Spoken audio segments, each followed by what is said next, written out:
Okie dokie, people. Just move. Oh God, make it so much noise. Okay. Cables. Back. All right. So the reason I am doing this way is pretty simple. I recorded how to do this yesterday, and it was about an hour, 20 minutes. And then when I was finished recording, it said that I recorded for about 349 days, which of course was not true. And then when I tried to download and upload and get access to what I had done, it just was all conked out. And then I tried to get it onto the computer and just, yeah, it was a big, giant, ugly mess. So I'm going to do it this way so that I can avoid the editing process and the upload and download processes. So just go straight onto YouTube when this is finished. And then I'll edit the description and do all those good things. So without further ado, gamification app, here we go. So first thing is, like I did last time, Glide has a new referral program. So if you have not built an app with Glide yet, it would mean a lot to me if you, oh, sorry, Bobby, is that better?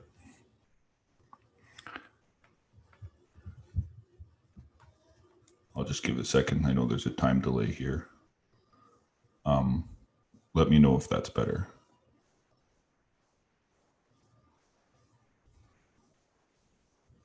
I'd hate to do this and not be able to be heard.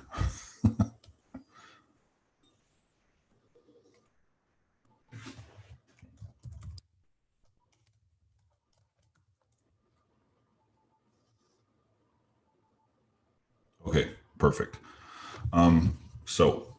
As I was saying, Glide has a referral code now. And if you have not made an app with Glide yet, it would be awesome if in the chat you could use that referral code to sign up. What it does is it gives me more rows. So because I don't charge for everything, I don't have money for things. So it's much easier for me. I can just get more rows, which allows me to do more work and more trial and error and then give more free stuff. So if you have not, if you could use that referral code, that would be massively appreciated. If not, hey, I totally understand. Don't worry. And again, this is all free. It's not going to cost you anything. It doesn't gain me money or anything. It just gives me more rows. Okay. The second link, and this is the important one. If you want this app and this skeleton that I've created, here's how you get it. Let me just grab the link and go into the chat here. So in the link, I've put the template. Okay. So what I'm going to do is I'm going to put the template as if I was you. So if you're watching the replay of this will all be in the description. There'll be a ton in the description. So when you get here to this app, what I want you to do is this. Okay. I want you to see this, and then in the top right corner beside your little bookmark, you might have a plus button for install. And I would encourage you to do that because what it will do is it will put an icon on your home screen. Okay. This creates the illusion, excuse me, of the app. And the important feature for you is to click copy this app. And when you click copy this app, it will open inside Glide. And when it opens inside Glide, what it will do is it will prompt you to sign in and do all those things. And once you do that, you will be given this. Okay. So this is the template that I've created.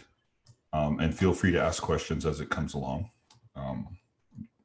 If you have never used Glide before, I'm going to highly recommend you watch my original video or any of Bob's videos. This is a guy that I'd highly recommend you follow big time.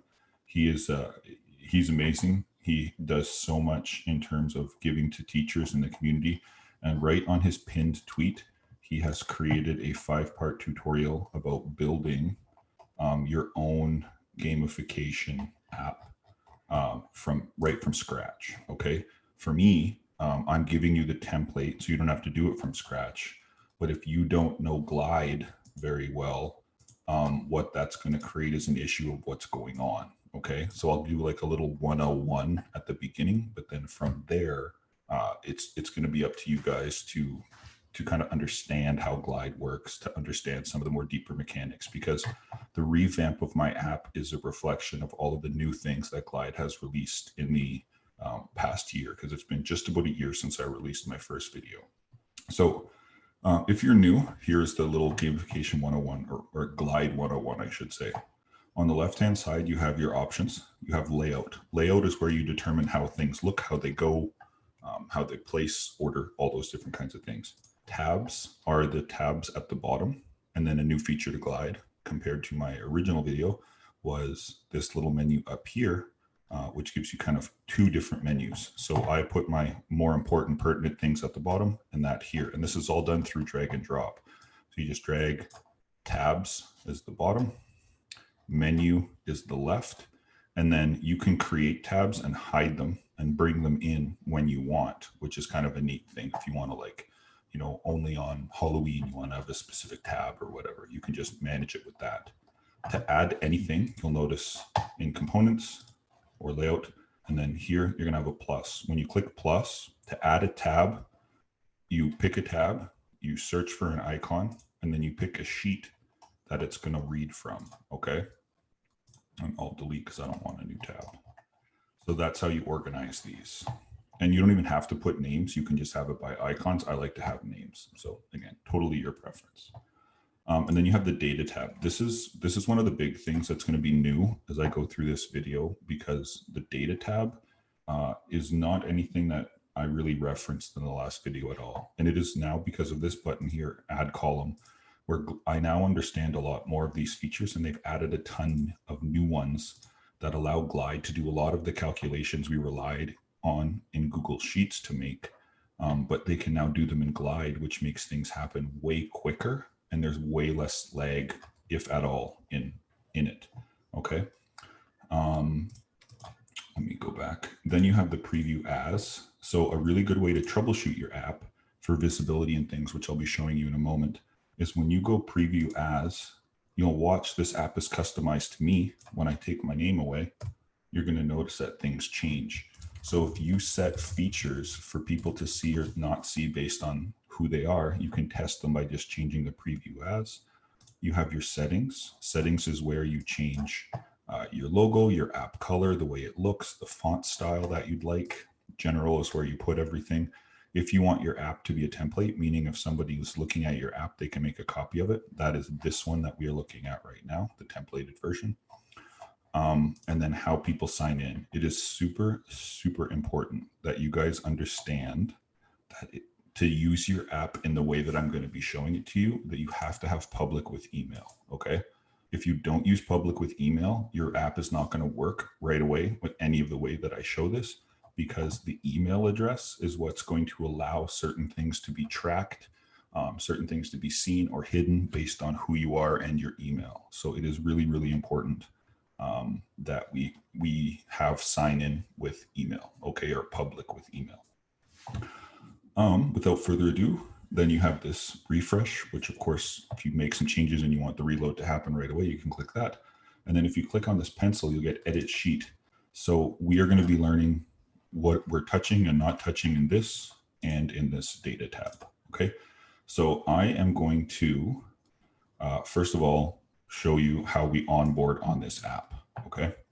So I am going to close the template one and I'm going to open mine. It's going to look identical to yours, except my edits will only affect me. And of course, if you've downloaded the template, your edits will only affect you.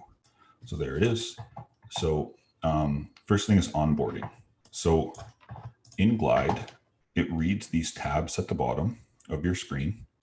It reads the columns and it reads the rows, right? I would say the columns and then the rows. Okay. Now onboarding is how they join. So the first thing you're going to want is probably a welcome page of some sort. Okay. Now, Bob Bingo right here in his first video describes how you join Glide, and just want to make sure I'm not okay. Describes how you can join Glide and sorry, not Glide, how you can join your app in Glide and then do the onboarding right in the app. I personally have chosen not to do that. Okay. I use a Google form. And the reason I do that is because I use a lot of Google forms in this distance learning and, can't touch communal surfaces. And so I want to try to do things as much as I can. So teaching kids how to use Google Forms literally on day one is important to me. So I use a Google form. So how that works is you're going to notice I have a little purple tab at the bottom here where I ask the kids to answer first name, last name, avatar name, character class, homeroom, their grade, and their email. And that's all I want from them. That's the only time they'll ever have to fill in this Google form. If you don't know how to link a Google Sheet to a Google to Glide, or a Google form to a Google Sheet to Glide, super easy. What we do is I'm just going to pretend it's not me, and I will show you. While that loads, I'll just make it me again.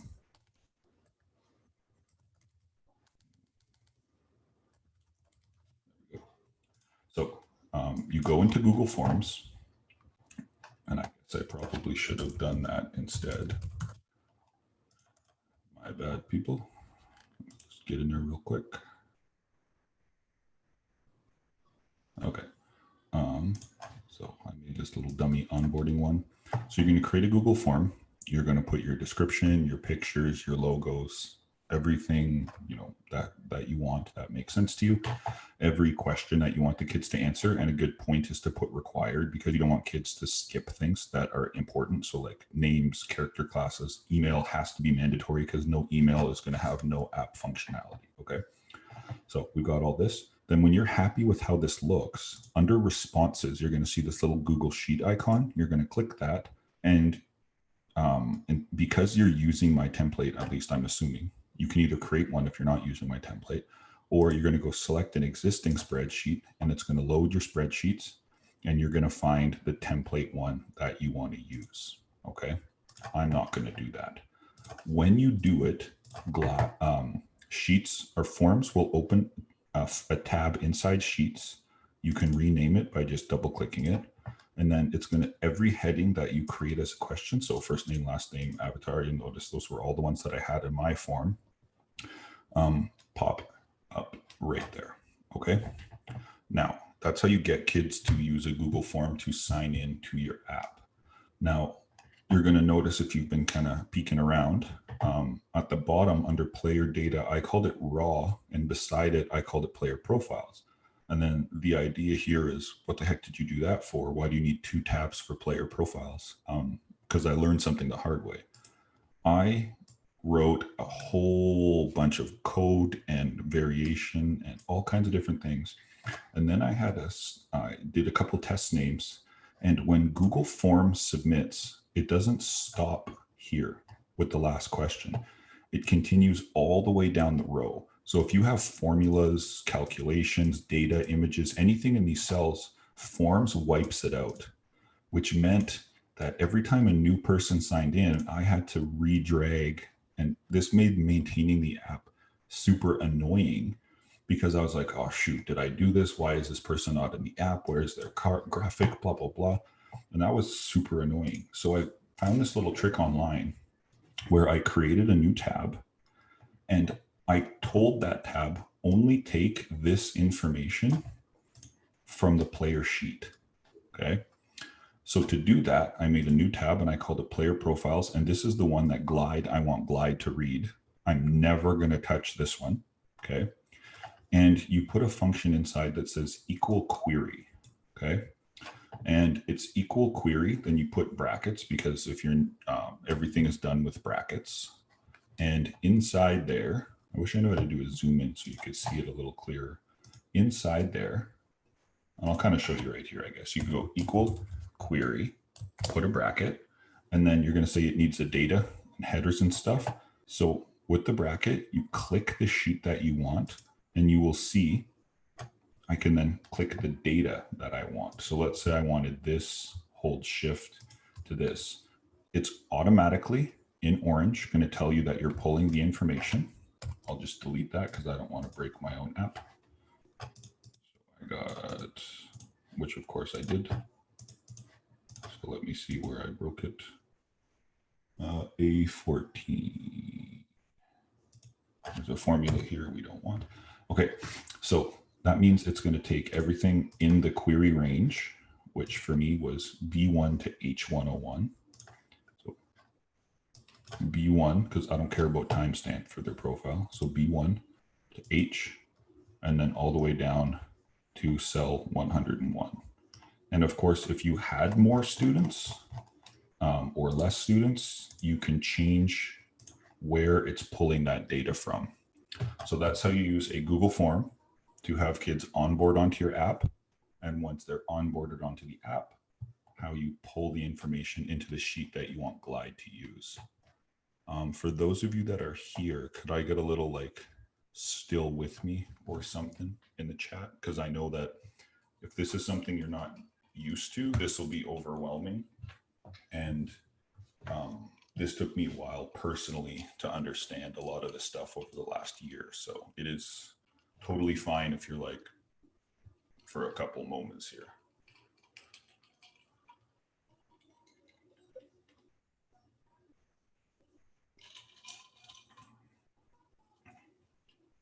My template has it set up for me. So, hey, Alicia, the template is set up for me. So you will have to create your own Google. So you're going to delete this. Good question, Jordan. You will delete this. Okay. And then you will just go into the query function that I have, and you'll replace that information with your linked form. And then this is the only thing that you would really need to change. Well, that will change for you. So yeah, so that's the only real update you have to do to the app based on whatever form you want. Like I said, if you want to skip the Google form process, Bob walks you right from the beginning about how to do it right from scratch in the app. So when a student logs in for the first time, they create their profile. So there are two ways to onboard. So hopefully that made sense. So now that we have our players set up and we have our home tab, what I did was I made just a home screen and I just used a logo. If you're new to Glide, Glide pulls logos right from the internet, okay, right on into Glide, as long as you have a URL. So the easiest way to do this is just because everyone looks up dogs all the time. So you go here, let's say I wanted this picture of a dog, you simply right click and you go copy image address. And if you were to paste that here, Glide will recognize that as a graphic if you tell it to. And then from there, you'll have the ability to input graphics. So in this, you can change this however you want. You can put some emojis if you want. This is where I put my join form. So you can share your Google form in a link, and then that will go here. And then I have a little logo. Now, a new feature to Glide, which is unbelievably useful, is if you want to add text, before you had to have a slide for it or a row or a column for it. So so that's why this title is here, because I used to have title and then I'd go title. And then what that meant was if I wanted the word title to appear in my app, I'd had to create a column for it. And that was annoying because then all of a sudden I had all these columns and rows that were just for plain text, which was a nightmare because then, you'd have the word title 100 times for each profile because you needed it to appear. Now you have the ability to go custom. So now you can type in anything you want and it'll just show up here without having to create a row or a column for it, which is an incredible help for organization and for just the simple ability of keeping everything nice and clean, okay? So once you have your functionality, you start learning how to use it by clicking the plus component, okay? And then you add the things that you want. I often use text, rich text, separators, titles, images, maps, or videos. Those are my common ones. Of course, there's audio stuff. If you're a language teacher, you can do some really cool stuff. If you do history and social, you can do like famous speeches and things. You can do a lot of really unique things inside of Glide. It's I'm head over heels for this program. It's going to change a lot of things for myself and for a lot of you because of COVID and the ability that we have to limit, all of the awesome things we do in gamification with face-to-face and game cards and pieces. We can now at least survive however long we have to through COVID by recreating some of these things digitally. So you add your different functionality, and here's another new feature. When you go preview as, you're going to see that Glide recognizes that it's me, recognizes this, okay? And I'll show you how to do that in a moment. And you're also going to notice that it recognizes I've joined the app. And here's how this works. When you're in your layout tab, you've got three features. You've got layout, which is how you want it to look. So you could change the look by clicking any of these different things. You can change features, like how is it ordered if you have a bunch of information. So you could actually sort the order, by player rank or gold or whatever. Or you can have users edit it, okay? Under features, they have something called a filter. And the filter is going to limit visibility. And this is what's so incredible about the filter, is that you can tell it to recognize that you are the person that you are. So you will see here under my layout, I have two form buttons, one that says join and one that says looks like you've already joined. And the cool part about visibility is you're going to see for this feature, I say only show this component when the email is the signed in user. So once you're signed in, I don't want you to be able to join again because it's going to create a redundancy inside the Google form and then inside the app. And then you're going to have kids with all kinds of different multiple players and it's going to be a mess. So I just kick off the ability to join by simply saying, if the email is signed in, don't let them join. And that's awesome. So to do visibility features, I go here, I go features, I go add a condition. And my condition here was if the email is signed in user, okay? If that condition is met, this shows up. And then you're going to notice there's something here called dead link. Well, what is this? This is a trick that Bob showed me where you can say open a link because kids will still click this and you don't want anything to happen. So buttons have the ability to do all kinds of things like sign in, compose emails. You can even send messages and stuff like that, which is really neat. So he said you make it open link and you go to dead link.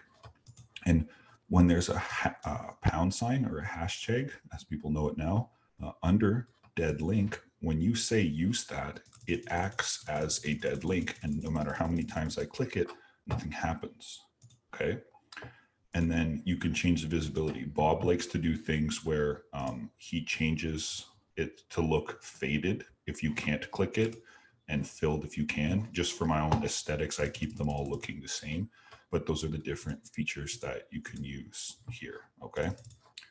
Then if you haven't joined, I have the join now that opens the join link here. So if you're going to use a Google form, you would just put your link here and then that button will show up, okay?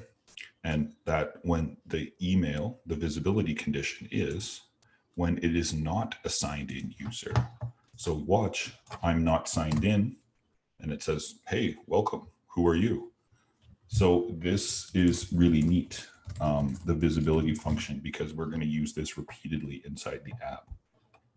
In the data tab, you now have the ability to do some pretty neat things, okay? And one of them is create a template. And this template thing makes the app completely personalized for the user. So check this out. Under the new column, you can create something now called a template. Oops, what am I doing? I'm randomly clicking. Called a template right here. And when you click a template, you're going to get something that looks like a box, okay? And what that does is you type in any text you want here. So for me, it's going to say, welcome, Avatar, to the land of Scientia Terra. And then people go, okay, well, what does that mean? What that means is instead of the word avatar, Glide will look for my user. So this is tied to the email. This is why the email is so important. And instead of saying the word avatar, it's going to say the avatar name. And that is the best part about this, is because now when students sign in, it's going to welcome them in their own name, and every app is going to be different. So this is going to create that real intense personalization for kids. And it's going to captivate kids a lot more, because they're going to have the ability in which to make it look like it's their own app. Okay. Now we're going to go to player profiles. So player profiles, I have automatically set up in tiles, and every kid that signs up, and I would recommend you sign up too, just because it's fun. I gave myself a Jordan beard, not as epic, but did my best. And so I have it set here under tiles. I want it to show a graphic, a name, and my character class. You, of course, could change it to anything you want, okay? To literally change it, you just click the drop-down menu, and it'll show you all the options in that sheet, and then you pick the option that you want. So from there, we scroll on down. These are all editable if you want to change them, but I have it preset so there's 2 students per row, and then in 2 columns. And then, of course, there's a search feature. So if you want to search a specific student, you can do it there. Moving on. When you go into the profile now, this is what I've been building over the course of a long time, okay? And I'm just going to give it all to you guys, just so you don't have to spend an ungodly amount of hours that I've done, and you don't have to pester poor Bob like I did as I learned some of the different features, okay? So here is what we do. Under the layout function, when you click, you're going to get a details component of that individual person. And you're going to start adding different components, or you're going to start editing them. Now, my recommendation would be, if you're using my template, to not change anything here, okay? Unless you don't have something. So if you don't care that their homeroom is there, there's homeroom template, you can delete it. If you don't know what something means, Glide does something really neat where you can see, and I can't really point on my screen, of course, but you can see that there's a green dot beside the word hero, because that is my level template. So if I go over here to level template, the green dot will show you what that specific box is representing. So if you're like, what the heck is level progress template? It'll show you that right there, okay? So that's what that little green dot is, and that's super helpful in regard to knowing which is which, okay? So for me, I want their XP and their gold, and this was another Bob idea, at the top all the time. And I want this as up to date. So if a student is like, shoot, can I buy something? Boom, there's their total XP, there's their gold. And again, using the template function, you keep this customizable, because watch, it uses your XP and your gold. So every single student who signed in is not going to have to worry. Their gold will auto update on each independent profile. Okay. So I don't have to worry about going in and editing someone's XP and then updating this and updating this. When you spend money, this will change. When you gain money, this will change. When you gain or lose XP, this will change. I'll come to the graphic in a second, because that's a big one. Then I have progress to the next level. That next level is ranks. A new thing I'm introducing this year is character ranks. I didn't have those before. So in the tab, if you want to do the same, you can literally use my ranks completely as is, and you don't have to touch this at all. Or you can replace the graphic here with whatever it is you want for the graphic image that you choose. Okay, so it's 100% up to you. You pick whatever it is you like. So to tie a little bit into the social curriculum, which I teach my ranks because it's medieval, tried to go as medieval as I could. So I've got serf, peasant, apprentice, foot soldier, commander. Each one has its own logo that you can see. And then this way the app is customizable. So as you progress, this color, this logo will change, and it will be kind of looking more epic and neat as you progress up the levels. And then it'll chart how close you are to the next level. So if you have between 0 and 750 XP, so right when you start the game, you are a serf. And then if you get 751 all the way up to 2000, you become a peasant, and then an apprentice, and then all the way up. So Glide will recognize those things, and that is all preset. And I'll show you how you can change it. But if you want your own rank names, you just change this. And if you want your own point differential, you would change. So what's the minimum and what's the maximum? Okay. And then you would put your graphic here, your base 64 here, which I'll explain to you what that is in a second. And then the hex color code so that the frame of the rank matches the frame of your graphic. Okay. And again, this is, kids would call this bougie or way over the top, but I absolutely am in love with this. This makes your app so personal and so slick looking. It's going to motivate kids 100% because there's different ranks, there's different progresses and the like. Okay. So for me, I also wanted kids to know their level. So this is a hero class.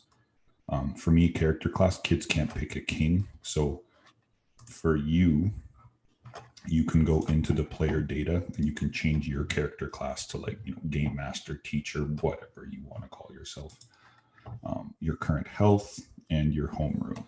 And again, those are all templated for you in Glide with these templates. So you don't have to touch anything. That's what all of these are. Okay. All of the, oops, shoot, don't want to do that. All of these are templates that read all of this information and then put it here. And again, you can go ahead and you can change this or delete or remove or add whatever you like. Okay. You're going to notice these templates are in rich text. What does that mean? That means if I were to show you the template, scroll over here.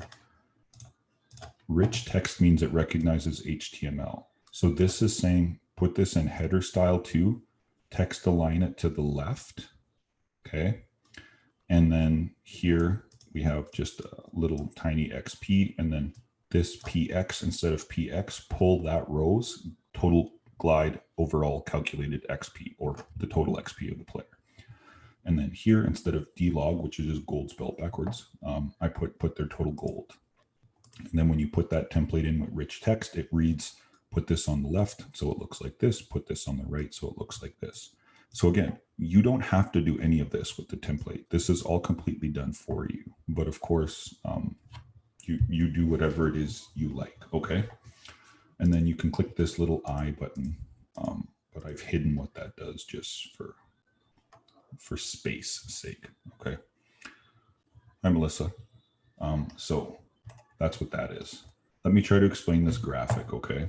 And this took me an eternity in which to understand, so please be mindful. If you don't get it, it's already pre-built. You just have to do a couple of quick things. So under the data tab and ranks, you are going to see something called a base 64. You're going to see something called color. Okay. And what that is, just one moment.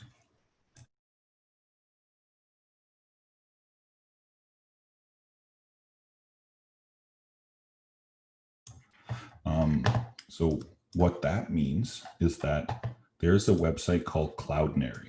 Now, Cloudinary is a graphic multimedia thing that allows you to customize graphics to fit real specific things, so that the layout and everything is how you want it to look. And for websites and web design, it's super powerful. Here's the issue. I don't really understand it that much. It's pretty complicated. And I'm just going to poke and prod again that old Bob here is a whiz with it. And he is showing us some stuff. Sorry, one second. I'm dadding at the same.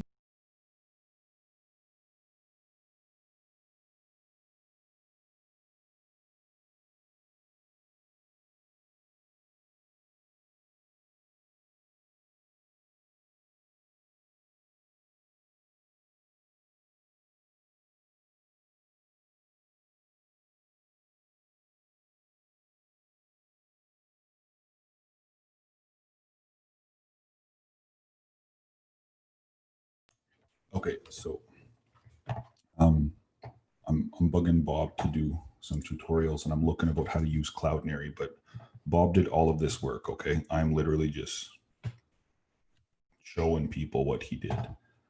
In the data tab, he created a template, okay?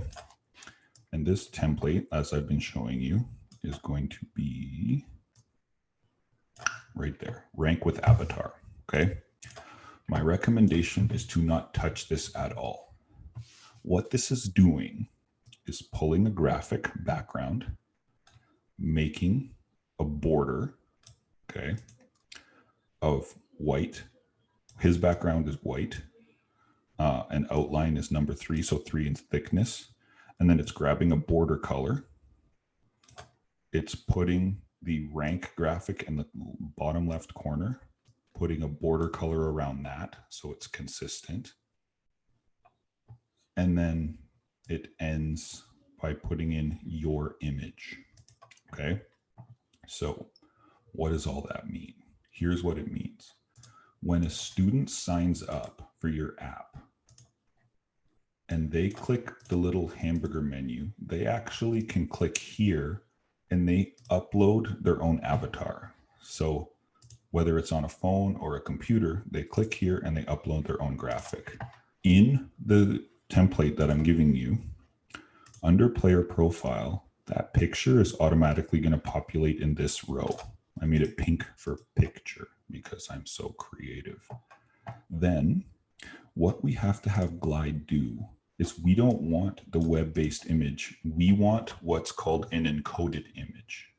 We need an image that is quick to load, that Glide will recognize very quickly, so Glide can help do some of the work. So if you scroll over in purple, you're going to see something called encoded image. This is a URL you don't touch, okay? What this does is, this takes your email from your picture from column H and encodes it automatically into a quicker to read URL, so to speak. Okay, I might not be explaining this entirely well, but yeah, it's right there. This is going to be needed to create that graphic picture. Okay, then you need, we go to the ranks tab. We need the image. Now, once again, Bob to the rescue. Bob showed me this website called artstation.com. And he said, have you ever seen this guy, Alexander Zegrulko? And I said, nope. And he said, dude, all I can think about is your program when I see this. So I spent a week going through every one of his graphics and rebuilding my entire graphical interface of my game. Because this, when I first created my game, I envisioned stuff would look like this. ArtStation, you can search different categories, and the amount of stuff here is mind-blowing. So you'll notice my new game cards were these. So what I did was you can click on them, and then you can download these right from here. I gave him full artistic credit in my app. So what I did was I was like, whoa, he's got all these cool images that look like badges. So I went through and I was like, whoa, this is cool. So I found this, and then, I found this, and, all these different types of graphics, which to me, these look new, by the way. I don't think I've seen these. So I think you're watching my face be so excited, like an orc. Oh, these are awesome. I did not see these before. Okay. So I'm going to be downloading these ones, but he's got an incredible amount of artwork for badges, okay, and for graphics. Just go back here a little bit. And I grabbed some of his images, and then I put those images inside Cloudinary, okay? So I made a Cloudinary account, and I put them inside Cloudinary.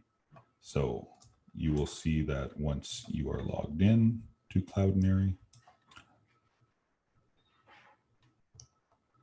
I uploaded all my different graphics, okay? And the reason I do that is because when I go to the media library, you just go upload right here, I need that URL, okay?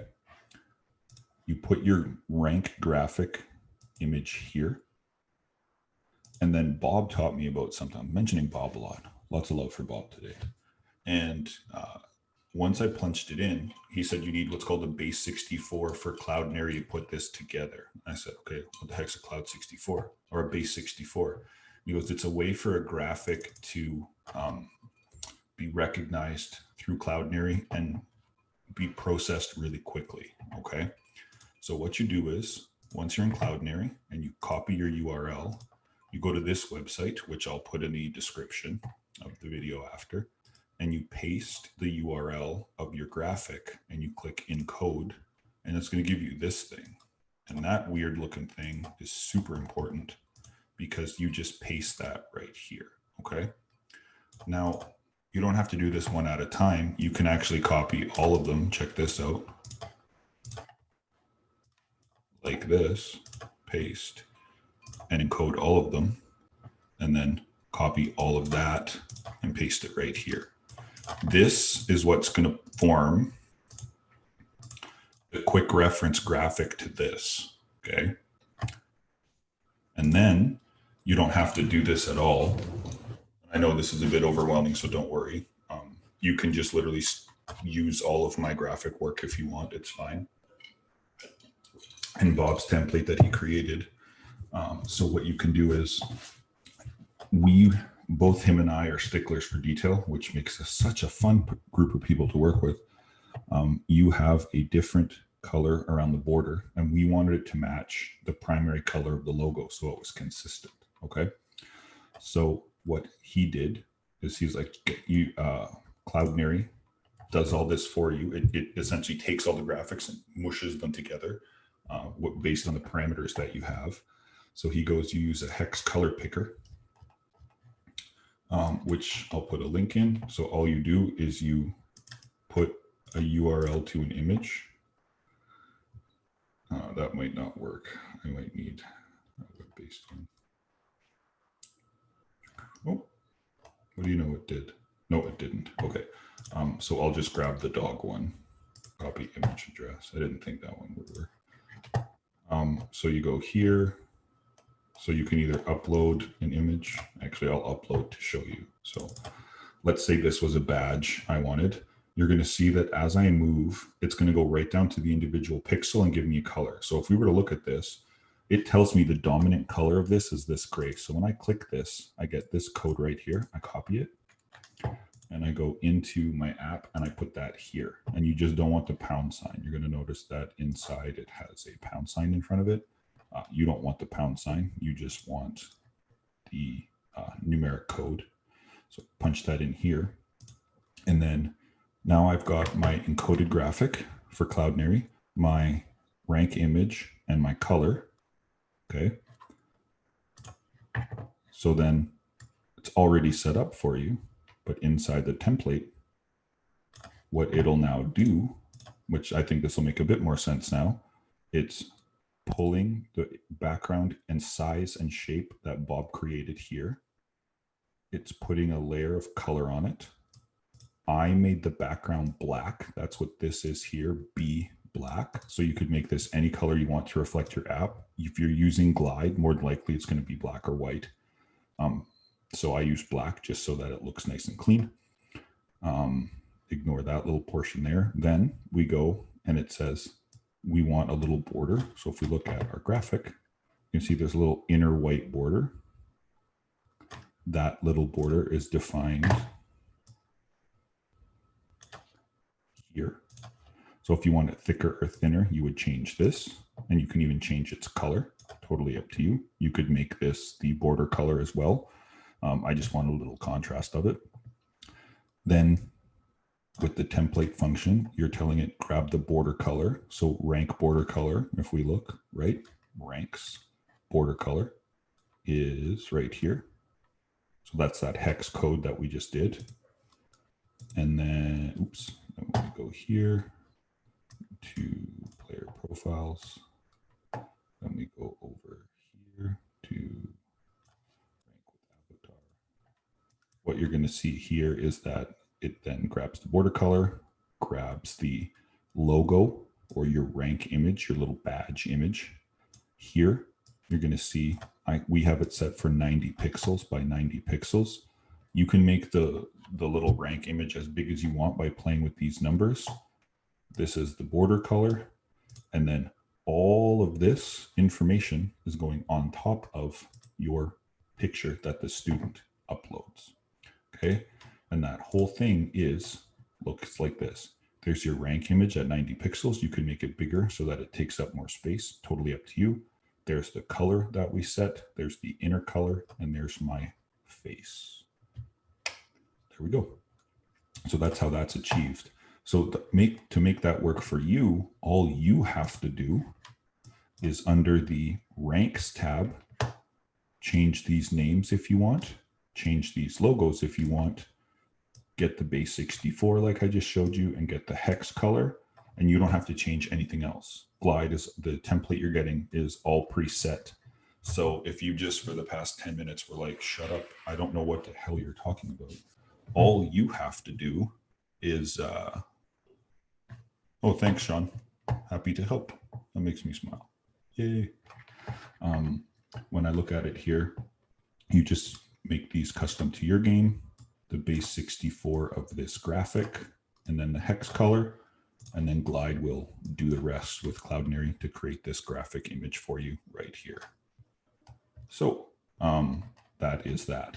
Then you have your XP calculations. So notice I have rich text. That is because I wanted it to stand out. So again, I went rich text, and then I set the font size and I set the color. You can, again, if your predominant app color is blue, make yours blue or red or pink or whatever.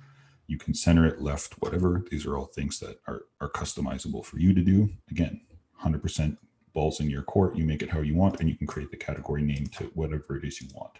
So you can customize those. So for me, one of the things that I do a bit different than people is I track their XP per month, and I take that monthly XP and I turn it into a grade. So that's what's being calculated here. I am saying this is your XP for the month that you've earned, and I've just put some dummy numbers in here for explanation. I said, what is the percentage of the goal of the month? So 925 is 61.67% of your goal. And then added or subbed XP is the game card component. So I know a lot of you use cards in the same way that I do, where you can steal XP and you know, hide XP on people and destroy it, or you know, whatever the case may be. Of course, in your app, you can't ever say, hey, Jordan, you got 100%, but Jim came around and burned 50% of your XP, so you only get 50% in science this year. So of course you can never justify that, because parents would be furious and you would be canned, because you know that's not right. So I had to have a separate category of XP. So when you look on the player profile, whenever you see these rows that are burgundy, those are divider rows for me. So this is everything that has to do with XP. This is everything that has to do with your profile. So I tried to set up things so that it was color coordinated and like separated, so it looks kind of nice and easier to follow. So current quest set XP is something that you enter manually, okay? One of two ways. You go here and you can literally just input it in this column for the student, or you hit this little pencil and you go current quest set XP and you update this number. When you update that number, it will automatically update the calculated number right here as the time goes. So, you know, if I went to 1,000, this would go up to, you know, 66% and so on. So you don't have to touch that. And then you might be wondering, well, students will be able to edit their own XP. So this is where a category here called admin level matters, okay? And this can be blank for everybody except you if you only want one admin level. But if you made an app originally, when I made my video about it last year about Glide, you had to create two apps. You had to have a student version and a teacher version. And in the student version, they couldn't edit, and in the teacher version, you could. And while that was great, it was annoying because you had to go between two apps, okay? And I hated that. So with these admin levels, and earlier I showed you the visibility function, watch. I am signed in as me. My admin level is game master. You can edit when you're game master, okay? There it is. But watch, if it's not me, you can't edit, period, okay? if I hire you and you're a shopkeep, I would switch the student's admin level to shopkeep. And you, again, you can call these whatever you want, doesn't matter. But when it's to shopkeep, if I set this to shopkeep, the only thing, now I don't have one set up as shopkeep, but the only one that they'll be able to edit is gold. And then I can turn shopkeep on and off. So I can say, if I wanted to, but I only hire kids that I trust. But I could say, okay, you're a shopkeep. So that means you have the ability to edit in your app only because you're a shopkeeper for me. So you can adjust gold as needed. You don't even need this though, if you don't want to, because now you can buy the cards virtually in the app, which I'll get to in just a moment. Okay. So if you want to go old school, and you're allowed to do physical cards, that's how you would modify the gold. But you don't have to do that anymore, which is amazing. And then I have a category of admin help called battle help, where if I'm running a battle board session, I can get a student to go and take away health from students. So I'm not rolling, going into the app, taking off health. So that's just kind of how I blended jobs into this, okay? And then added and subbed XP. So back to this, just so you know what you're looking at. This is how much XP. This is a dummy column. It has to be here for something. Don't worry about it. But what I realized is at the end of every month, I need this number to go here for your total game XP. So what does that mean? This is the XP you've earned that has not been manipulated or changed in any way, shape, or form, which means that if you used a purge card against me and I lost 500 XP, this isn't affected because this is my graded XP. So a student here turns around and they say, okay, I have, X amount of grade going on for XP. I don't want to lose 500 of my marks because that would be ridiculous. So this is unmodified. It is not changed in any way, shape, or form at all. Okay. And then that means I needed a category for XP that was in the game. So you're going to have kids who are motivated by getting first place. Okay. That's very natural, the competition. So you need that XP to be reflected here. Okay. This is a student's grade. I am not going to publicly display their grades. Okay. I'm going to publicly display all the XP that's manipulated. So when it's shown in the app, we don't know how much XP a student has had taken away or added or earned. It's all blended together. And this keeps things private, which in our day and age of FOIP and security is very important. So at the top, this is the XP that student has. And if you look, it's this plus this plus this number right here, which I'll explain in just a moment.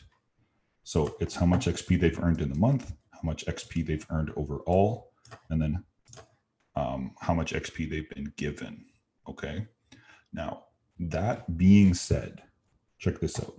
At the end of every month, I needed this to go here, but I didn't want to write a formula for it every month.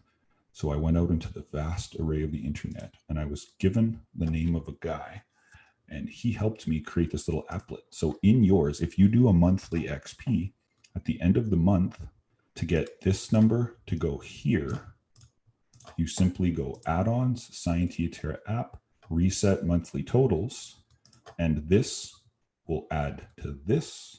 This will go to 0, and you're ready for your next month, which is super helpful. So that's what the XP columns have going on here. And then rank, you don't have to do anything for rank. That's done right here. It is counting your M column. We go over here. What is M? M is total XP. So I want you ranked based on everything that can happen to your XP. So if I want to move to first place and I have to take 200 XP from somebody, that's the XP I want to count. So I say, what I want you to do here is count how many players there are here and tell me where my XP versus their XP ranks. So it's a comparison. So it looks at all the XPs and it says, okay, you are number 7 out of 27. For me, it's 1 of 1 because I only have one profile signed up, which is mine. Okay. And again, you don't have to touch that at all. And then it will do the same thing. Oops. It will do the same thing with gold right here. It'll look at how much gold you've earned. Now, this is a unique point. Last year, I found gold wasn't as motivating to students because your gold rank fluctuated when you spent. So students didn't want to spend money to stay in the top, X percentage of gold. So I've done gold in 2 ways. Number 1, this is the gold you have available to spend, okay? The gold in the app, you're going to notice here is 800. Well, that is because it is calculating how much gold you've earned throughout the entire game. So this you can create badges for, like Moneymaker or something, where it determines how much gold you've earned throughout the entire duration of the game, which I think will be more motivating to track for students. So their rank in gold is going to be determined on how much gold they found entirely throughout the year, while this is how much gold they have available to spend, okay? So hopefully that makes sense. Moving on, then I have guilds. Guilds is the only thing you'll have to enter manually into the app. It is not something that when you look at, you need to, how do I say this? I don't want to automate this process because you could have students pick guilds if you prefab the guild names and titles. In your onboarding, you could have them pick a guild. The issue is my students create all their own guild logos, information, everything here. So that being said, that's the only thing I input manually here when a student joins is I just put what guild they're in.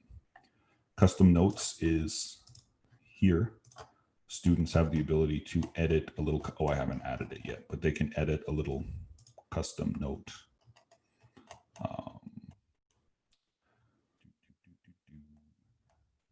There, I'm putting it right now. Where is notes? They can do this, and then they can put a little note here, and the column that they're going to be reading to would be moving up. Where there, custom notes. Okay, so you can do that if you wanted, and then that information would be stored. If you want kids to have the ability, though I used to do this in like a player manual, so totally up to you guys. Again, I hope this is making sense. Most of what I'm showing is just trying to get you to understand how it works. The template is, you're just going to have to change who players are and, maybe card images and graphics and stuff. Other than that, all of the calculations and things are completely all done for you. Then we have skills. So I have a skill system. I will have a video coming out for skills later on, but essentially I created a tab in the app called skills. If you don't have a skill system, you literally will go to profile and layout, and you'll go to where it says basic table. That's the skills, and you'll just delete it. And then you don't have to have anything about skills. So you can delete these 2 things underneath or above, and then the button. Those 3 things here are all about skills. You don't have them, go ahead and delete them. Totally up to you. But if you do want skills, I've created a tab where all of my skills are broken down by emojis. If you like to use emojis, the website to use is Emojipedia. Let's say you want a waving hand. You go here, here, and copy. And then let's say you don't know what the name is called. You go to like objects. So for example, you scroll like, oh, that's perfect here for one of my logos. You just click there. So inside my app, I have a tab called skill info. So I chose a emoji that represents each skill. I describe what the skill does. I describe how it works. And then I describe how the different levels you earn function. So that's all done here. And I might add a graphic here later. I don't know. Kind of looks a little bland to me. So that's the skill system. And again, I'll do a whole other video about skills, so don't worry about that. Then we get to the big dog here. This is the inventory and badges. This is all This is all automated, this is the game changer, people. And this is mad credit to Bob for the really clever solution. So first of all, you're going to see we have a tab called cards. That is being read from right here, items, cost, hidden, or free hidden items. Now I'm going to explain to you why I have free and why I have cost in a moment. So we're going to work with cost first. I'm a lunatic and I have 154 items in my game right now because, you know, I'm a glutton for punishment. And I literally redid every one of them by going through his graphics. So for example, like foods, I downloaded this, I snipped, I used this website, remove background. I uploaded the image, I removed the background, and I put it in my Google Drive, and then I put the shareable icon here. And then from that point on, I remade every single one of my cards. Okay. So now that it is the long time spent, if you want to use all my game cards, have at her. I don't care. But I'm going to show you a real really thinking ahead, okay, about cards. When I originally made my cards had a description on them. And then as the game changed, okay, the cards didn't do the same thing. So all of my cards for the whole duration of the game, minus characters, which are just going to have descriptors, just describing them, okay, are always going to be empty in detail. And the detail is always going to be provided about what the card does in it. Why do we do this? Really, really simple. You don't want to make tons of cards over and over and over again to reflect the differences of adaptations in your games. So that being said, what I did is I just can say, oh, hidden path does something different now. I can just update the details right inside the app here under these options about what it is the card does. And then when that's all said and done, what happens really quickly is your cards can be changed with the ebb and flow of your game instead of being locked in. Because originally, like I said, kids would take a card, they'd look at it and they're like, this says I can do this. And I'm like, no, that's not what it does anymore. It does this. And then it creates a lot of confusion. So now students can go into here and oops, I don't have any of those yet. They can go and be like, oh, what's 1,000 battle points? Oh, this is what it does. And just look at it. So this is visible for everybody. Okay. And my cards are broken down by category. So access, allies, all the way down to food resources, XP, blah, blah, blah. Okay. For you, if you're using my template, you are going to have to change this, well, pretty much change whatever it is you need, okay? And the reason we do this is really, really simple, okay? This is the name of the card. This is the picture of the card. This is what the card does. This is the category that it's in. And again, these are all going to be unique to your own games. And you have full permission to use any of these cards if you want. Hey, Timothy. So I would do that. Then you go here. Kids like to know how rare it is. You know, rare, mythic, rare, legendary, common, whatever. Kids get a kick out of that. Oops. So you can do that. This is important, how much it costs, how many are available. This is awesome because you don't have to make a trillion amounts of the cards. You can just have, you know, there are 15 digital versions of the card. When you buy one, it's actually automatically adjusted, which is super cool. Then you have a level requirement. So you might not let kids buy, you know, a card if they're not a specific level. You might not let kids use a card if they're not a specific class, which is kind of cool. And then can you use it one or more times? And then a SKU number. And the SKU number is used because if you go here and change the name, you don't want to have to change everything. So we use these as references. Okay. So how does that work inside the app? So if you just want to use your own game cards, all you have to do is update this information to reflect your game. just don't touch the first row, okay? The reason you don't want to touch the first row is because of these formulas here, which is, well, I mean, technically you could copy this formula if you want. And then this is going to have the ability to count how many have been purchased, so how many are left.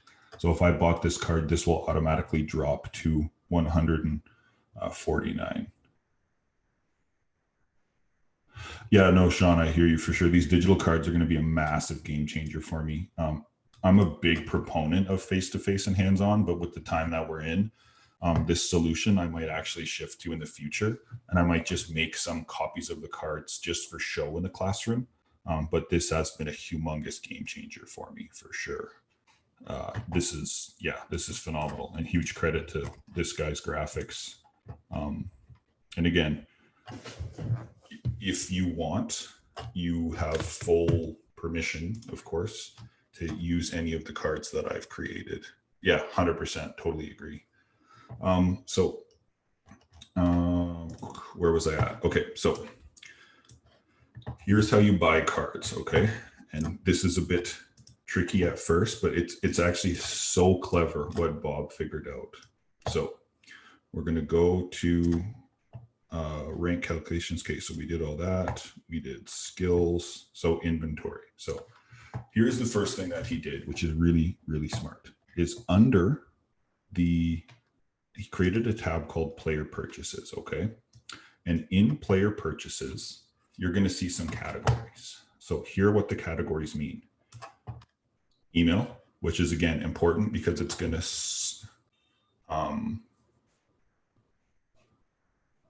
a fix for what, Alicia? Just out of curiosity.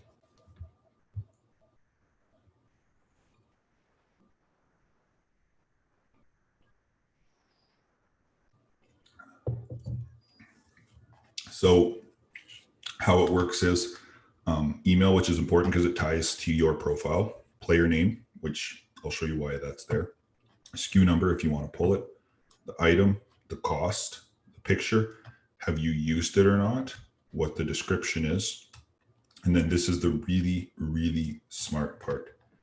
He has a template here, and this template is looking for the email, the item, if you've used it or not used it, okay? So once you purchase an item, it's going to create a template here with your email, a dash, the item name, a dash, and then have you used it or removed it, which is what's called a Boolean statement, meaning is it on or off or true or false. Then he runs a check. Oh, that's very clever. I did not know that. Love it.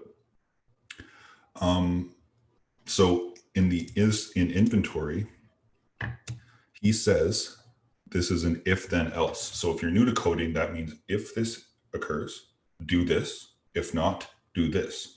So he says, look at the is in inventory.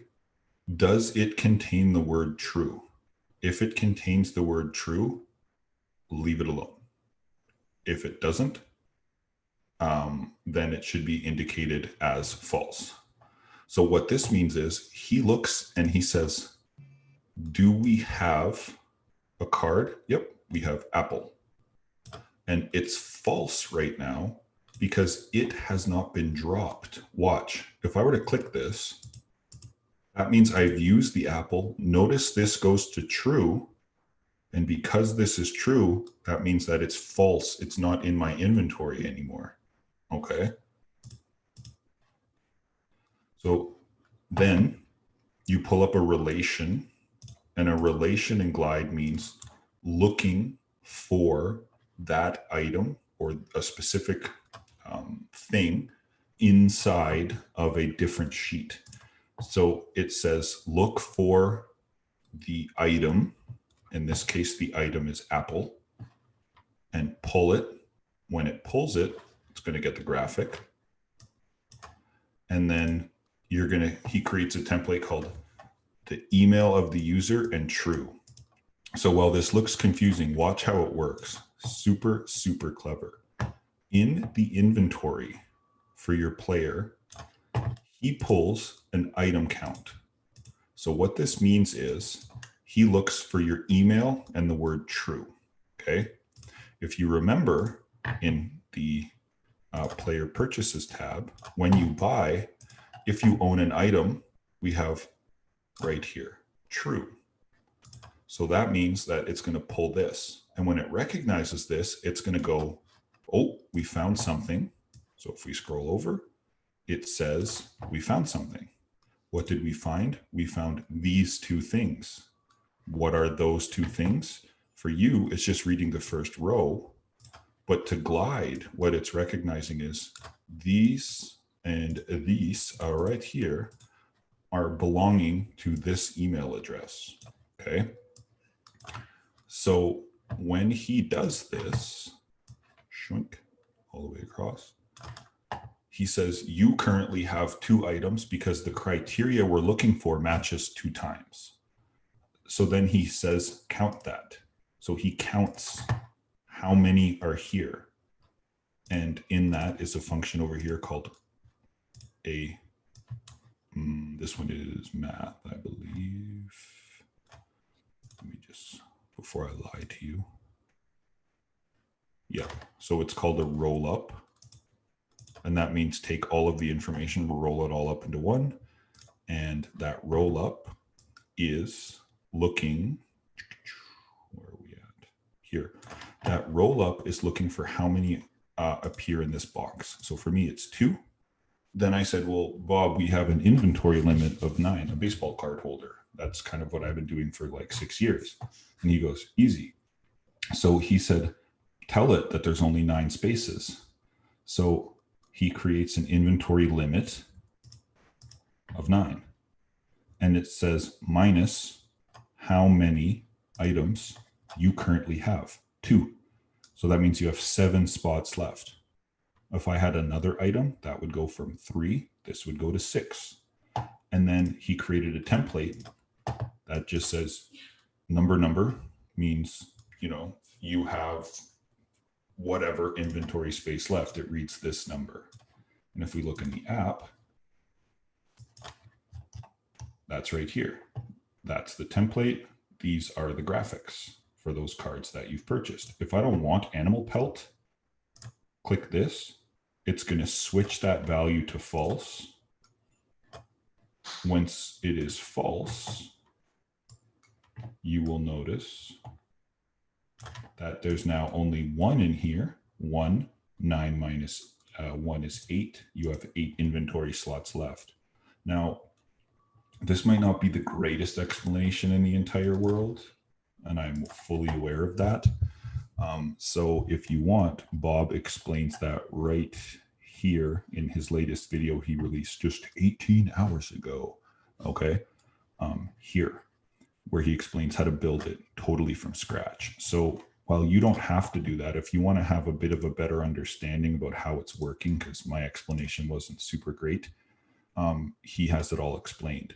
But you don't have to touch any of this. You now, if you have the template that I've shared, you now have the entire automated process done, okay? Then he has a thing for maxed out. So this is one of those ifs. So if inventory space equals 0, so if this is 0, then it's true. If not, it's false, which means that currently false because my inventory is not maxed out. If it's true, that means my inventory is maxed out, and the game will actually not let you, that I will address in one quick second, Sean. This will, we can create an additional parameter. So it won't actually let you buy cards because your inventory is full. And that works like this. When we go to cards, if I wanted to buy this, see, I can buy it, okay? But you'll see I've got form buttons. Not enough gold will show up if the gold isn't enough. Inventory is full will show up if inventory is full. And your level's not high enough will not let you if the level is not high enough. So it's pretty neat. Now, to go back to Sean's question, one of my character classes is a barbarian, and one of his perks is he's allowed to hold more weaponry. So for a digital platform, what you can do is, oops, wrong one. In the data tab, you can create an if then else, essentially. That would be here, if character class is barbarian, then true, else false. And then you would have another one that would say like +2, or, you know, make if true 2, if false 0. And then you would have it add to this number right here. And that would mean if you're specifically a barbarian, that variable is true, add this number to this total, and it'll increase your max. So you would do the same thing. I have a card called enhanced inventory or expanded inventory. So that would contain a statement that allows something to be added to this number. So it's pretty neat, I gotta say. It's pretty cool. So again, you can set an infinite amount of parameters, however it is you choose, based with this app program, by running in the data tab and then familiarizing yourself with templates, if then else, math, those kinds of things. And again, if you need help with that, let me know later on, and then I will be sure to help you out. Now, what I just did there, I repeated exactly the same process for badges. Okay, so here are my badges. Here I've got the image, the description, the number, and the name. And then I repeated the exact process I just did for showing inventory items to showing badges. It says list. I don't want it to say list. Here, get rid of that. So this, every time you buy an item. So watch, I'll show you. So I got 8 inventory items. I've got 700 gold. So let's put it to the test. I go to access. I go to skeleton key. The cost of skeleton key is 600. There's 12 remaining. I can buy it. But hidden path is 1325. I cannot buy this.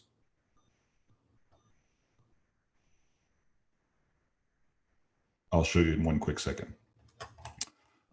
So you're going to see this comes in and I can't click it. That's what the dead link trick I showed earlier. You click here, nothing happens. You can't purchase the item. But if you can purchase it, so I'll just purchase a cheap one, 250 battle points. When I buy it, click submit. Before I show you what this does, is this goes to player purchases. There's the purchase right here. There's the value we look for. I go to player profiles. Right here. There's what we're looking for. There it is, true, 2, 7. And when we go back, players, there it is. There's the card that we just purchased. When it comes to multi-use items, what I do is, I haven't added it yet, but I'm going to add a note, personalized. So remember, if I went way back in the sheet, and I guess I realize right now I didn't do it. You had this custom notes right here. If it is a multi-use item, I will go into their profile, into their custom note, and I will put a little note, you know, sword has 1 use left, or whatever the case may be. For your question, Jordan, that you don't have to have limits. And I mean, I do have resource cards, so you would probably just function along the same process. Now, you don't have to buy them though, and I'll show you. If you remember, one of the things I had was cost hidden and free. So when it comes to free, I made an exact duplicate of this, but you'll notice the cost is 0 for all of them, because I can also give players stuff. Okay. So under this menu, I've got something called award players. Check this out. If it is not me, you can't use it. Okay. But if it's me, you have the ability, and again, you would just set this to you. in the template, you would be here, and I can give my players gold or XP. This automatically looks at the amount of people in your game. You put the amount and you can put a reason, gold or XP. You can give them a badge. There's your badge choices. There is your options. And as a side note, again, the great and wonderful Bob has a video here about badges and leaderboards. And he actually explains in that video, I haven't done it yet, but he explains how a badge can add statistics. So if you go back to the player profile, he has it set so that, you know, a certain badge might put your exploration up 1 and stuff like that.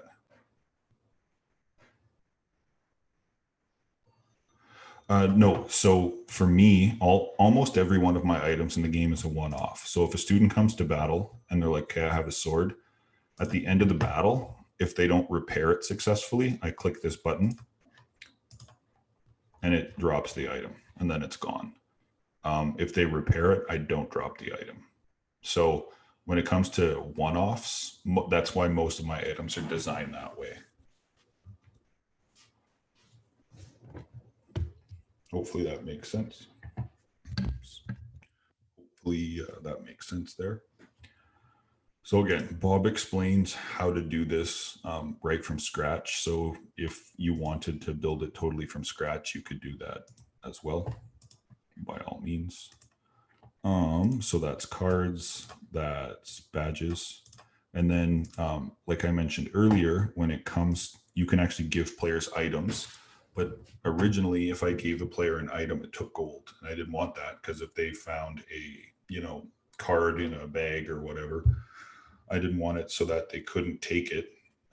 So you would go to, you know, let's say I want to give a kid a banana because he found a banana.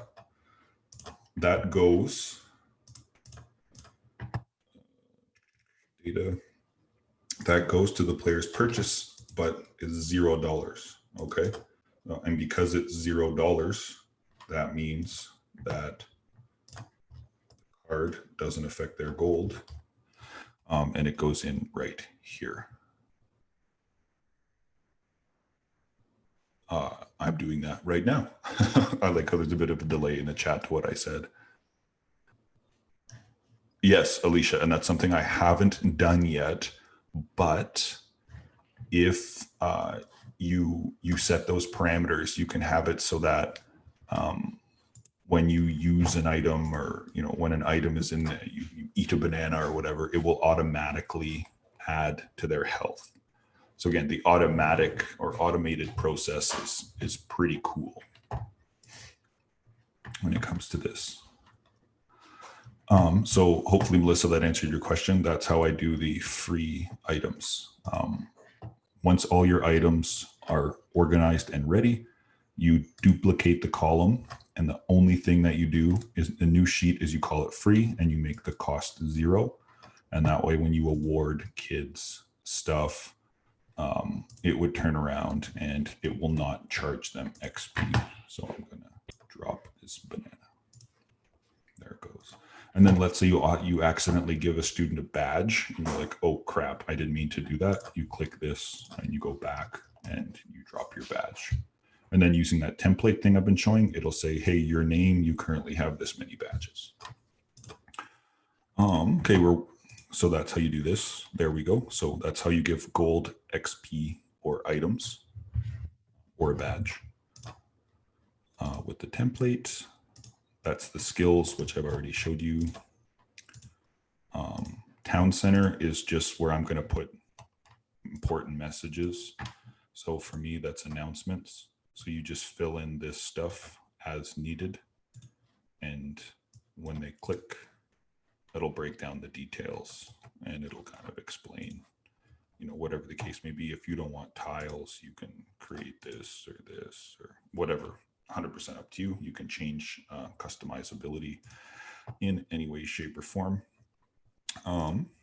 So that's where I put my announcements, upcoming boss battles and stuff like that. For me, yes, repairing items is a dice roll. So it's a skill. So if you look under my skills, I have repair. So I have increased its odds of successfully repairing via D100. So essentially what that means is if you're level 1, you have a 10%. So that means if you, well, I'll use level 5. So that means if you have a level 5, you have a 30% chance. So that means you have to roll D100 and you have to roll a number that is higher than 30. So 31 all the way up through until 100 in order to successfully repair your item. If you don't, the item is broken in battle and dropped. So in order to get kids to do the dice rolls, we can't share dice. So I built every kid a dice rolling set. And these are the dice. I literally took pictures of all of the dice. I created a template, so you don't have to touch any of this. Oops. So you're going to see there's dice roller 4, 6, 8, 10, 12, and 20. So when you click here, I'll show you. This is my personal latest roll, okay? So here, if I click, you can see nothing happens. This is my personal dice roll, okay? I had to roll a D8 for any reason. You go roll, click the dice, roll, and I rolled a 1 at 120 or at 227. And the reason we have the time here is because this, again, I had a 1 prior to, so I'll roll again. Now I've got a 4. And then it'll show you a history of all your dice rolls. So you know kids are cheating or lying because you can actually see when that dice was rolled by time, which is cool. And then what I would recommend, because those will take up rows, I have dice roll results. What I would recommend is take rows, everything under row 2 and delete them. And then that way you're going to save your rows in your app. And as I'm working on making a D100, I'm going to make it so that when you roll, you'll roll a 10-sided dice and then a percentage dice. And then in RPG games, I'm fortunate enough to have, I'm fortunate enough to have a D100, but if you don't, what you do is you take a percentage dice like this, and then you take a 10-sided dice, and then when you roll them, so I rolled a 9 and a 50, so that means I would have rolled 59%.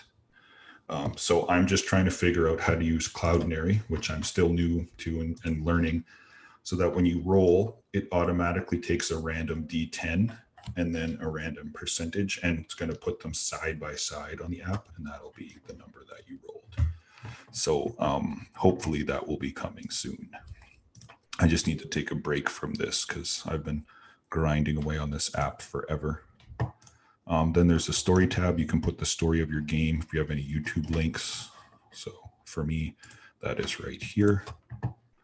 Then here I have lore. So lore is all of my notes. Oh, I know, I have it. It's just like a golf ball. So I've learned to appreciate rolling the 2 dice and then adding the numbers together because, yeah, it just goes forever and ever. But yeah, kids love it. So lore is all of my notes. So if you look, I've been teaching the same thing for 6-7 years. My notes haven't changed because curriculum haven't changed. So we have that here. And then, yeah, so that's kind of an over. Oh, and then 2 more things. About is what you do. So kids have the ability to either take a QR code to get to your app, or like I did way at the beginning of the video, is you can share whatever you call it. Or if you're for some reason feel inclined, you can send a message to their phone with the link address. You have the about, which talks about how it is. For support, if they click on send feedback and send, this is going to send you, the creator, a message. So what I've been trying to tell the kids, and you can't change this, which is kind of lame. I wish I wish you could change this to like contact Heebs or Game Master or whatever. But you can actually use this feature for students to email you directly in the app, because I know a lot of students don't like to use their school email. So this becomes the all-encompass like hub. Then I have puzzles. So this is where I do puzzles, riddles, bonus challenges. Then when they submit their answer inside the app, I have puzzle submissions here. So players put their puzzle submissions. And then I have geocached treasure hunts around the city, which I will put here. And to use those, all you do is go into the template, and then you either go to puzzles or treasure hunt, and then you just modify that text. Just add your next row, and then from there, what it does is it allows you to, hide stuff around the city, give kids, really neat challenges. And Glide actually released a pretty cool new feature where you go here and it actually has distance. So if I haven't tried it yet, but for the map, you can actually put the geolocation pin, and then if location services are turned on the student's phone, it will actually automatically calculate their GPS location with the location that you hid. So you could go to a giant open field and drop a pin and bury something, and then the kids will be running around almost using their phone, kind of like a makeshift compass or approximate GPS to, close in on the location, which would be super, super cool. And then trade is the chat. So that's the chat window. And it's very easy to moderate the chat as a teacher, because you literally just click and hold the messages you don't want and you delete them. Yes, once I get my digital battle board built, then I will be making one about how I use this in relation to the battle board. But yeah, I will for sure. So that was a little bit longer than I expected, but that is everything that this app is able to do. And in reality, the only things you have to do, if we were to actually look at all these tabs, change some of the welcome stuff, change some of the announcements, update your own onboarding. So you can either do the onboarding as Bob suggests. So that is explained on his Twitter at @rpetito. He does the onboarding right here in video 1, or you can use the Google form way. So in that case, you would pull your data and then link it over using the query function that I mentioned. Guilds I didn't talk about. One more quick thing. Guilds will automatically pull the members' XP, count how many there are, and then put them in a graphical rank where they are in between everything. And then shows you what guild members are there, and then you can click this and be brought back to their profile. So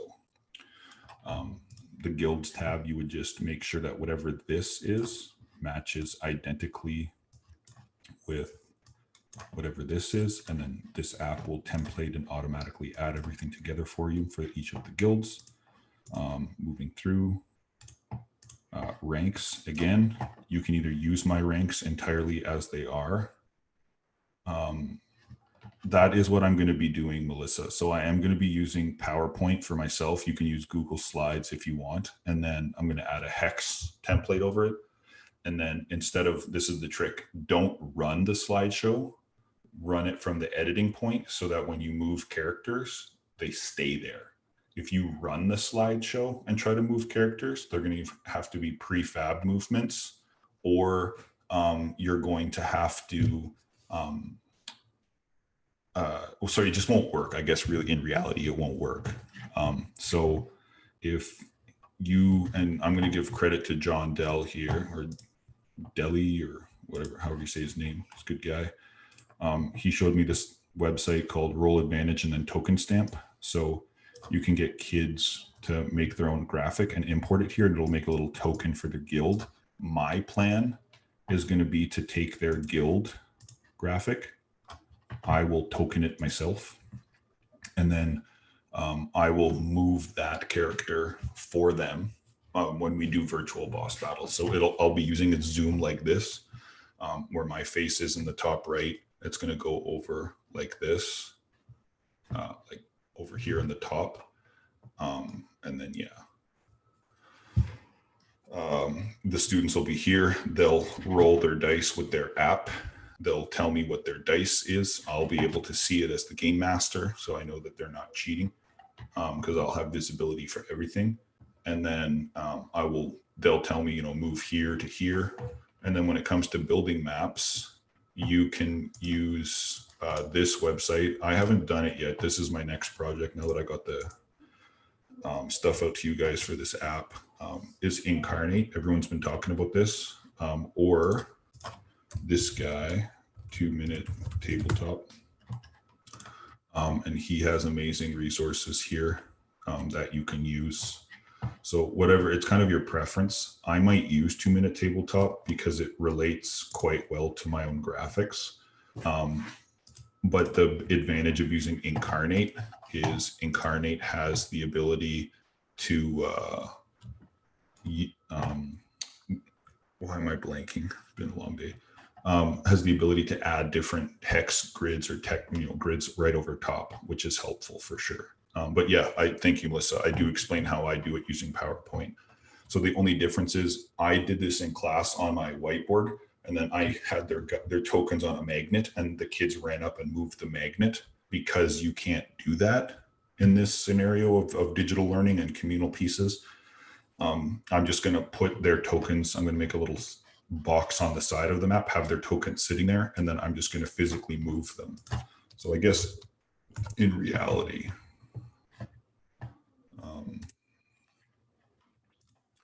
I'll just open one up and I'll show you.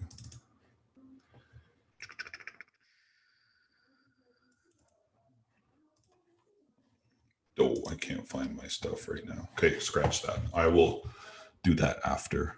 I'll show you on Paint. How about that? Let's use primitive Paint. So essentially, what'll happen is this will be my screen. This will be the different slides. Each slide number will be like a different location. Okay. And then this will be the screen. In it will be a hexed grid, or a grid like this. And then instead of running the slideshow, I will have it in kind of the edit mode. I'll have a little chamber on the side with all the students' tokens. Or you can even make it, the first slide, all their tokens. Then, if there's a grid here and they roll a 5, they'll say, okay, we want to go 1, 2, 3, 4, 5. And then I'll move their little token here. And then that way, when I close PowerPoint, when I reopen it, it'll stay here, because it'll be like I was editing it. So hopefully that makes sense. But that's my next project, to learn how to use Incarnate. And if I don't want to use Incarnate, I'm going to use the awesome stuff of 2-minute tabletop. 2-minute tabletop's amazing. Huge fan of it. And again, tons of it is free, or like $1. So it's virtually free. Yeah, I guess before I let you guys go, because I got to run now, if you could, it would be, again, super lovely if you're new to Glide, if you could sign up to Glide using this code, this referral code. Awesome. Okay. See, great minds think alike. That would be super awesome. This is the link to get the template. Oops. Right here. And again, if you came late to get my template, you're going to go to this link and you're going to click right here. Once it loads, copy this app and you will get a template copy of it. And then in your computer, you might have a plus sign pop up right here. If you click on that, that will give you the ability to install the app. And what it will do is it will add an icon right here onto the front of your screen, your computer, which is super cool, because it'll look, students can then just double click and it'll open it right up without having to go to a browser. If you're using a phone, then what you do is once the app is installed, it'll say, prompt you to put an icon on the home screen, and it will look just like a regular old app. So thank you. that was 2.5 hours of a lot of information. And I know it'll be overwhelming and a bit crazy, but as I was showing you, oh, I guess I should finish that because I went on a little tangent. Shocker. All you have to do is make some changes. So I was on ranks. You can either use my ranks or modify this data. You can use this data or not for skills, update this with your own items, then duplicate it with no cost. And then to sort them, just make sure that they're all set in a specific category, and then Glide will take care of it. Player purchases, I'm actually going to delete these rows just for now, because I don't need them. Then badges, again, update this information to customize to your game. Awarding gold XP, awarding stuff, puzzles. You don't have to change any of that. Puzzles you can update if you want. Puzzle submissions you don't have to touch. Treasure hunt you can update in any way, shape, or form you want. Everything with dice rollers you don't have to touch. Story, update to your own. Notes, obviously put your own material in here if you want. And yeah, I hope that you found this valuable. This is a daunting thing to attempt to explain. The best case scenario would be like a personal PD for like a day where we like build it, go through it all together face to face. I'm always here to help in best I can. Yeah, so I hope you guys found it helpful. And again, if you're new to Glide, if you could use that referral code, it would be great, so I can get some more rows and then I can keep playing with new and different techniques. And then again, as I figure out and learn new things, I will do my best to, get it out to you guys. But yeah, the video, the links, everything that we talked about today should be all live within the next hour. I'm going to shut this off and it's going to auto upload to YouTube, and then I'll customize everything. All right. So thank you everybody for joining me. You know how to reach me if you have any questions. Please enjoy the template and good luck with your gamification. Take care, everybody.